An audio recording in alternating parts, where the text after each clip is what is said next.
As much as I believe in them, I understand that budgets are not for everyone.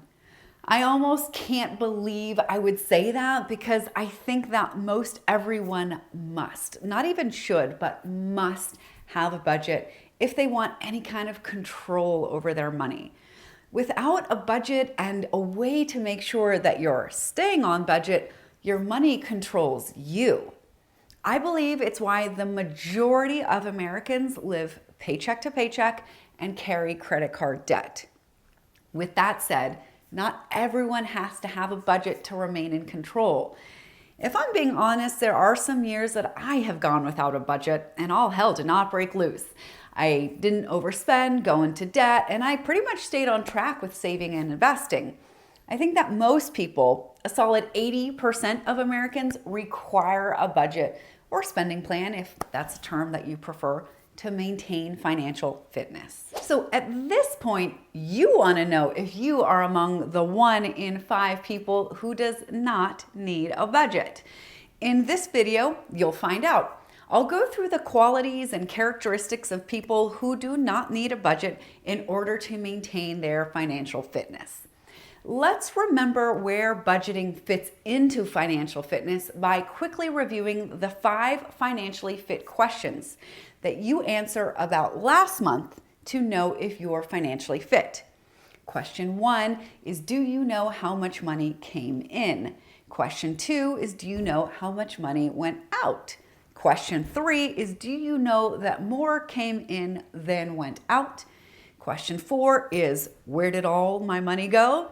And question 5, which is most relevant to the issue at hand, is, did your money go where you intended it to go? Did you spend your money according to your values? Are you satisfied with where your money went? A budget outlines how you want to spend your money in order to be satisfied with where it went, because it's a roadmap for where you intended it to go. So if you can trust yourself to spend your money according to your values, not ego, and so you know you'll be satisfied with where your money went, then you don't need a budget. This means you are spending in proportion to what's important to you without spending excessively in any category. Further, it means that you do not go into debt. So if you have debt, you need a budget. Besides not going into debt, you need to have savings and contribute to it monthly. If you're going without a budget, it means you already have a fully funded emergency savings account. Please be sure to catch my video on how much you need in your emergency savings account because it varies by person. But for an absolute minimum, I'd recommend $25,000 in an emergency savings. Again, that's at a minimum.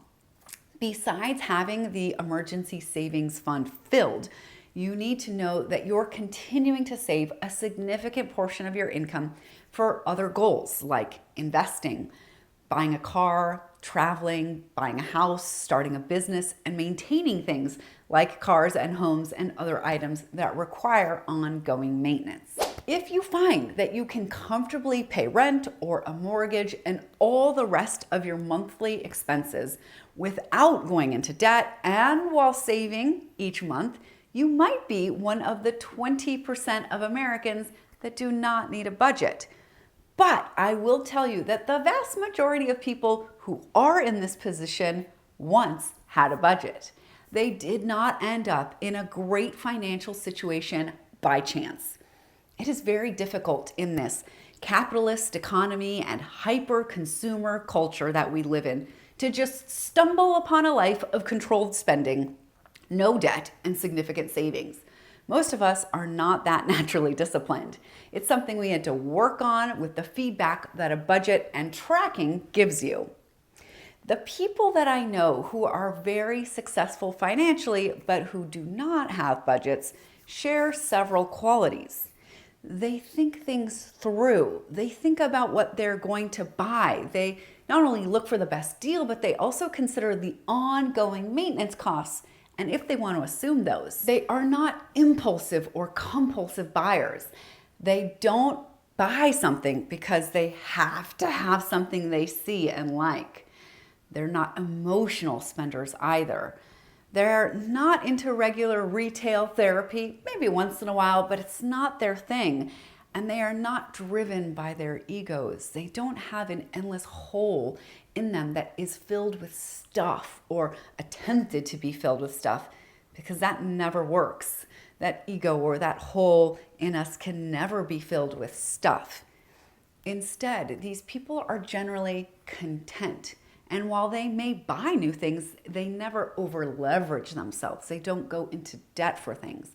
That means that they don't carry consumer debt like credit cards or personal loans. They may have other debt, but for the purpose of purchasing assets like real estate, equipment, software, intellectual property, and businesses that bring in income rather than just cost money. They know the difference between good and bad debt, and they don't convince themselves that silly things are assets rather than liabilities. They're also not very influenced by the people around them to spend or to lend others money. They're not living to impress others or keep up appearances with neighbors. One other quality or characteristic of a successful non-budgeter is that they're easily able to delay gratification. They can say no right now, so they can say yes to something better down the road. And financially successful non-budgeters do not get their dopamine hits from spending money. They get them from making money. So they have a natural focus on bringing in income more than they have on spending money, because that's where their dopamine hits come from. Dopamine, as you probably already know, is a neurochemical that makes us feel good when it's released in the brain.